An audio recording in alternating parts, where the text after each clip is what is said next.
हरे कृष्णा, राधे राधे सभी को। आज हम पढ़ेंगे कार्तिक महात्म्य का दूसरा अध्याय। तो चलिए पूजा शुरू करते हैं।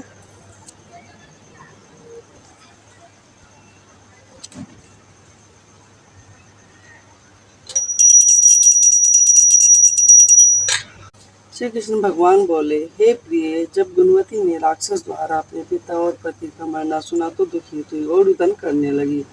हे स्वामी, हे पिता, आप मुझे छोड़कर कहाँ चले गए? मैं आपके बिना क्या करूं?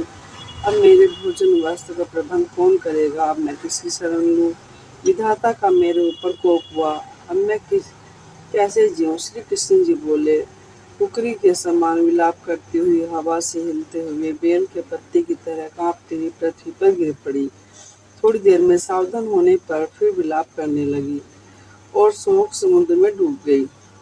उस गुणवती ने घर की सब वस्तुएं बेचकर यथाविधि से अपने पति की परलौकिक क्रिया की और उसी नगरी में विष्णु भगवान की भक्ति में तत्पर होकर इंद्रियों को वश में कर शांति से रहने लगी और मरण तक एकादशी और कार्तिक मास के इत्यादि करती रही।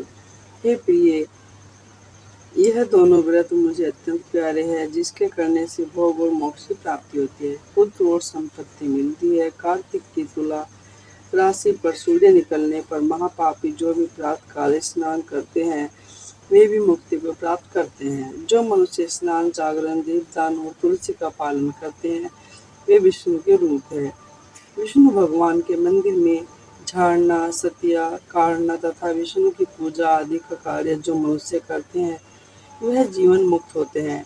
इस प्रकार वह गुणवती प्रत्येक वर्ष कार्तिक व्रत और विष्णु भगवान का नित्य ही पूजन करती रही। एक समय वृद्धावस्था के कारण दुर्बल होने से, रोग और ज्वर से पीड़ित होने पर भी गंगा स्नान को गई। जो ही पानी में उतरी, जाड़े के मारे कांपने लगी। उसी समय गुणवती ने आकाश से आता हुआ विमान देखा। शंख, चक्र, गदा, पद्म आदि आयुधों के लिए हुए विष्णु के रूप धारण करने वाले, पार्षद रूढ़ की ध्वजा वाले, अप्सराओं से युक्त ऐसे विमान में बैठकर उसे बैकुंठ को ले गए। प्रदीप्त अग्नि के समान कीर्ति वाली गुणवती विमान में बैठी हुई कीर्ति कार्तिक व्रत के प्रभाव से मेरे पास आ गई। जब ब्रह्मादि देवताओं की प्रार्थना से मैं पृथ्वी पर आया तब वे गण भी मेरे साथ आए।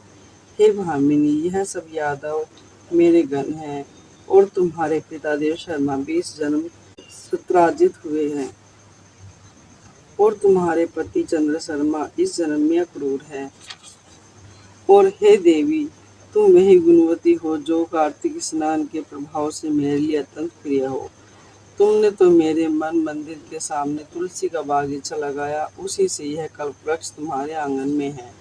कार्तिक में जो पहले तुमने दीपदान किए हैं उसी फल से तुम्हारी सुंदर हृदय और घर में लक्ष्मी देवी का निवास है। जो संपूर्ण व्रतादिक प्रति स्वरूप भगवान के अर्पण किए थे, भगवान को अर्पण किए थे, इसलिए तुम मेरी पत्नी बनी हो।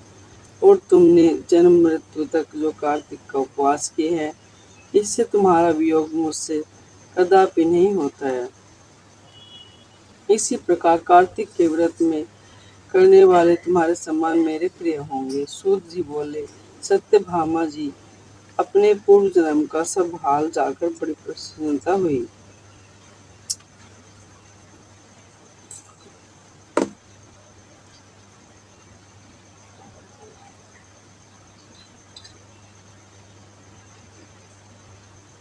तुलसी महारानी नमो नमः, हरि की पटरानी नमो नमः, तुलसी महारानी नमो नमः, हरि की पटरानी नमो।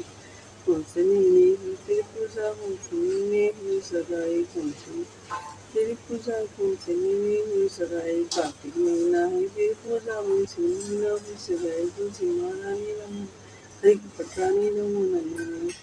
कहाँ बैठे तुलसा, कहाँ बैठे शालिग्राम, गंगा बैठे तुलसा, नसल बैठे शालिग्राम। तुलसी नमो नमः, हरि की पटरानी नमो नमः।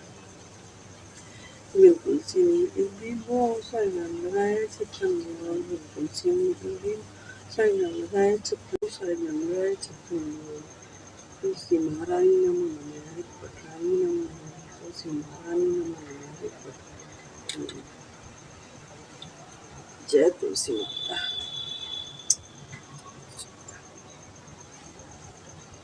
जय गंगा मैया। अगर वीडियो पसंद आए तो वीडियो को शेयर करें, चैनल को सब्सक्राइब करें। राधे राधे।